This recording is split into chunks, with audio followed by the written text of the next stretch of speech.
They used to call him Dirt Boots. But when he stood up that morning, the whole diner went quiet. They called him Dirt Boots. No one knew his real name.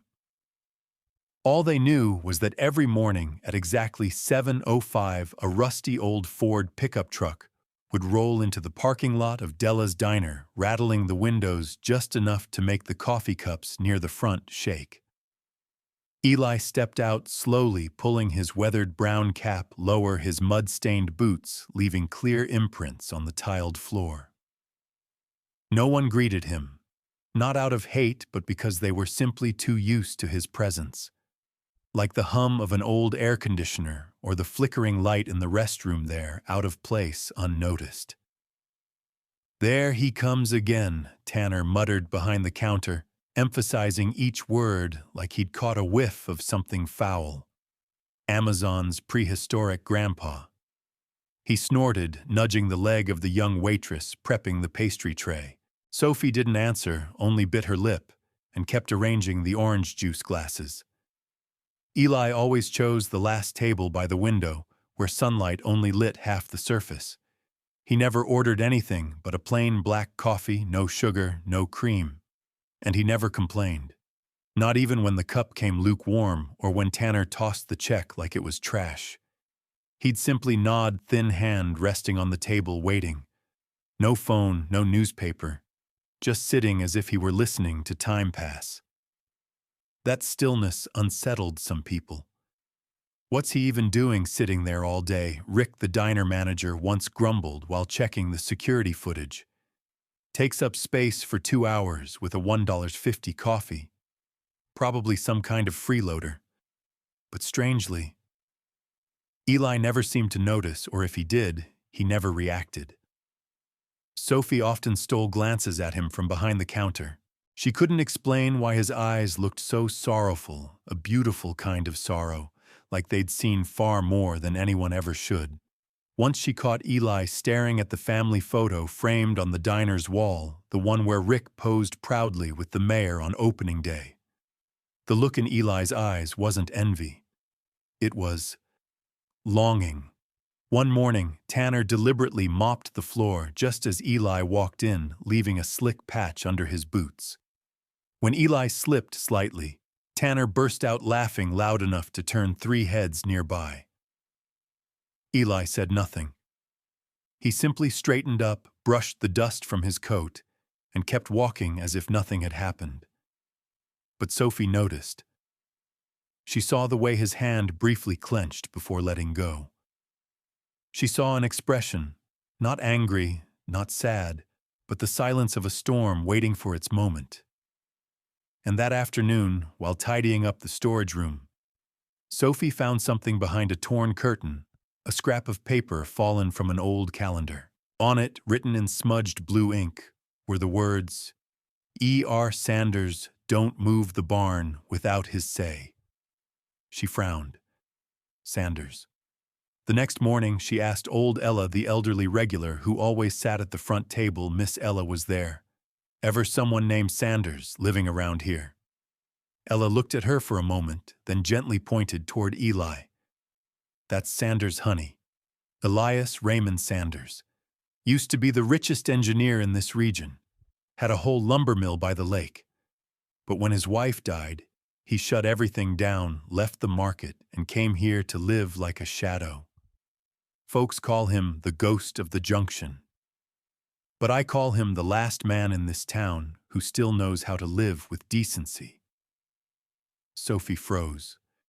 So all this time, the man Tanner mocked as the smell of the last century was actually the one who held the very memory of this town. And what Sophie would never forget was that same morning when she handed Eli his coffee, he finally spoke for the first time in a voice deep and steady like earth after rain. "Don't let people teach you to see yourself through their eyes." She stood there still. Her lips trembled. Not from the cold, but because for the first time someone in this place had said something real. In Maple Junction, winter didn't arrive with snowfall, but with the way people spoke to each other, shorter, colder. On days like that, no one had the patience to be kind, especially not in the grease-slick rush-hour kitchen of Della's diner. Sophie started her morning shift at 6:30, hands stiff inside thin rubber gloves. She didn't work enough hours to qualify for health insurance, so when she sprained her wrist slipping in the stockroom last week, Rick had simply tossed her a box of Band-Aids and said, "Be more careful next time." Tanner had chuckled. "Next time maybe wear a helmet if your head insists on arriving before your feet." She didn't reply. Not because she didn't want to, but because she was too exhausted to argue with someone who never listened. Eli still came like clockwork, still sat at his usual table, still gave Sophie a slight nod whenever she brought him coffee. Once Tanner asked, "Why do you always top off his cup? I would have kicked out a customer like that long ago." Sophie looked at him and softly replied, "Because he never asks for anything." Tanner just smirked. "And I do." She didn't answer, but her heart beat faster with worry. She knew Rick had overheard that. One weekend evening after closing shift, Sophie stepped into the parking lot and found her car had a flat tire. The air was bitterly cold drizzle misting in the dark, and she stood there shivering, unsure who to call because her old phone had just died. That's when the headlights of Eli's truck flicked on. He rolled down the window, didn't say a word, just looked into her eyes, then stepped out carrying a small toolkit in a weathered metal box. She stammered, "I don't have any cash. Only a card on Kden," and he raised a hand gently as if waving away a fly. "Not everything has to be paid for with money," he said, then knelt down and began loosening the lug nuts with his bare hands in the cold rain. She crouched beside him, unable to help with anything other than holding the flashlight. As he worked the last bolt, his hand trembled slightly. "Did you used to be a mechanic?" she asked. Eli only smiled, eyes still focused on the tire. "No, but I used to fix things much worse than this." Sophie didn't dare ask further. When he stood up, she quickly pressed a cup of hot chocolate left over from her shift into his hands. He looked at it for a moment, then smiled faintly. "Thank you," he said, though his voice sounded like he was speaking about something far deeper. The next morning, when Sophie told the story to Miss Ella, the elderly regular, the woman just nodded knowingly. "He doesn't help out of pity. He helps because he remembers what it's like to have no one help him. That's the difference." Sophie suddenly felt her throat tighten. All this time she'd thought Eli was just a lonely old man. Now she was starting to wonder. Maybe he was watching everything like someone holding a map, waiting for the right person to pass it on to. One detail kept bothering her that night. After he'd fixed the tire, his hands blackened with grease. Eli wiped them on a cloth. Not a paper towel, but a handkerchief embroidered with blue-trimmed flowers and the letters MRS, 1982. Sophie remembered seeing that handwriting almost identical to a letter framed in the town museum. A letter from Miriam Ruth Sanders to the city council lobbying to open the flood relief shelter in 1982. That woman was a legend in Maple. And if Eli had her handkerchief, and his name was Sanders, then... She didn't dare say her suspicion out loud. But from that day on, every time she saw Eli seated, she placed his coffee just a little closer. Whenever he said thank you, she nodded a little deeper. Not because he was somebody, but because he had never needed to be anybody to deserve basic human respect. Rick hadn't changed. As the year-end holidays approached, he became even more rigid. One wrong greeting earned a write-up. One slow tray delivery meant a docked shift. Tanner, like a small fish following the tide, would ride that current. Every time Rick narrowed his eyes, Tanner doubled down on Sophie. "Careful, little girl. The wind changes fast around here." What Tanner didn't notice was that every time he said that, Eli stopped reading his paper. He would fold it, set it down, and glance toward the kitchen, with eyes colder than usual. Not angry, just ready, as if within him a door had started to open, waiting only for the wind to blow hard enough to break it off its hinges. And Sophie, though she hadn't yet dared name it, knew deep down Eli wasn't just coming here for coffee. It wasn't habit or nostalgia. Something here was rotting. And maybe he was waiting for the right moment to tear it out by the roots. It all started with a strange phone call. Rick was standing behind the cash register holding a freshly brewed espresso, still grumbling about Gen Z employees who only know how to tap on their phones when the service bell rang from table 3. A middle-aged man in a sharp gray suit, salt and pepper hair, neatly trimmed, and shoes polished to a mirror shine, walked in and sat down uninvited. He didn't look at the menu, didn't order. He simply said, "I want to speak with whoever makes the decisions around here." Rick's ears perked up. Straightening his back and smoothing the few strands of hair he had left, he walked over like he was about to seal a deal with a property developer. "Good morning, sir. I'm Rick Marshall, co-founder and general manager here. Della's Diner has been my passion project for the past 14 years. How can I help you?" The man didn't smile. Not even a twitch. He simply pulled out a file and placed it lightly on the table. "I'd like to purchase the operating rights to the entire Maple Junction intersection, including this diner." Rick froze for a second, then burst out laughing like he'd just heard the punchline of a joke at happy hour. "Do you even know how much this land is worth? We're in talks with some investors out of Louisville. You think a few sheets of paper are all it takes?" At that very moment, a knocking sound came from the last table. 3 taps, to be exact. Light. Clear. Eli stood up. It was as if the air had been sucked out of the room. Rick squinted toward him. "What now, old man? Go back to your coffee. Grown-ups are talking."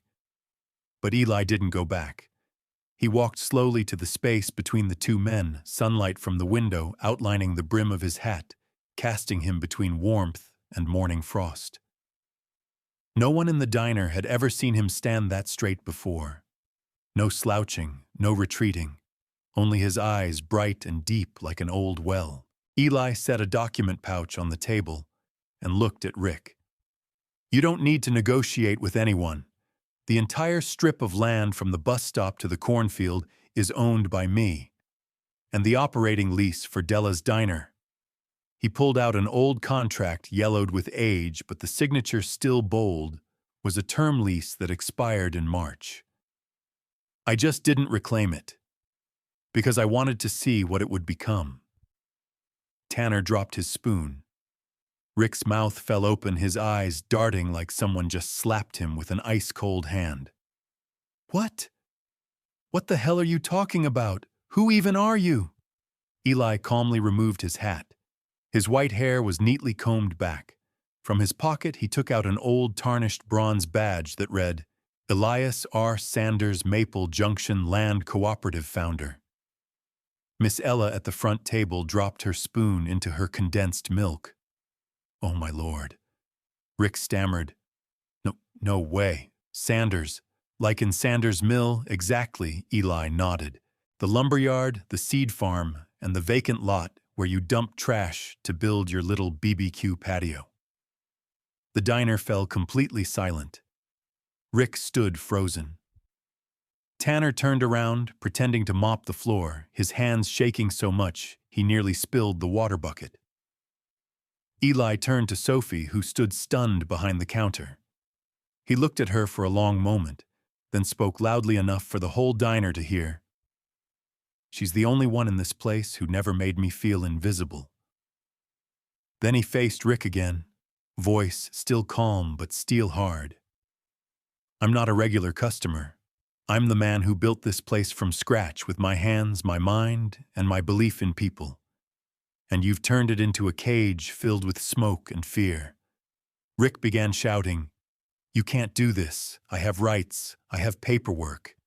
Eli raised a hand. "I have lawyers. I have ownership. And I have evidence." He handed a USB drive to the suited man.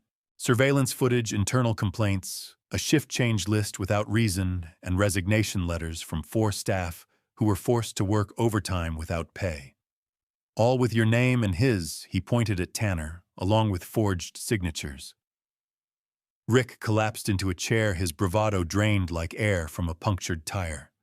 No one spoke. No one defended him. No one even dared look his way anymore. Eli pulled out his phone and dialed quickly. Clara, activate Plan B. Yes, Della's. Have finance prepare the transition documents. He hung up like he'd just ordered iced tea. Then he turned to everyone. I didn't come here to play the hero. I came to remind people that sometimes the kindest thing you can do is not stay silent. Do not look away. Do not pretend you don't see. He walked out of the center of the diner, slipping his hat back on unhurried. But he left one more line behind, like the final strike of a shovel into hardened earth. Silence is the one thing bullies don't know how to deal with. That day, Tanner vanished after the lunch break. Rick never returned to the diner again. And for the first time in years, Della's diner was truly silent, not from fear, but because no one wanted to disturb a moment the entire town would remember for a very long time. The next morning, a handwritten sign reading "Closed for Transition" appeared on Della's diner's glass door.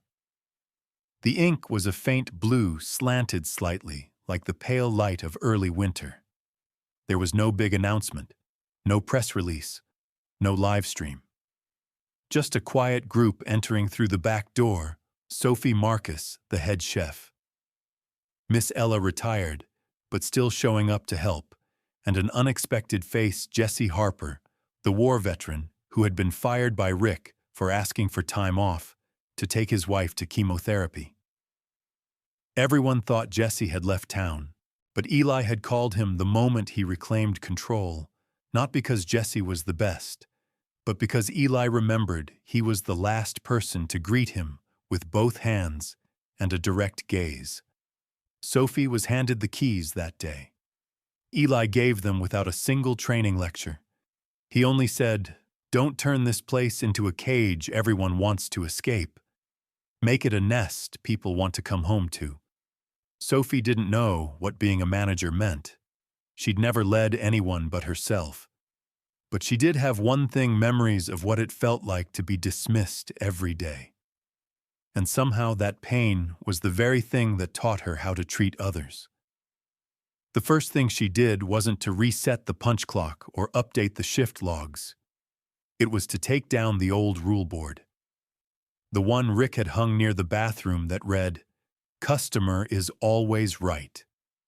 Staff must smile. Complaining. Cut shift." Sophie carefully removed each nail. Behind it was a faded patch on the wall, like a scar the diner had been hiding for years.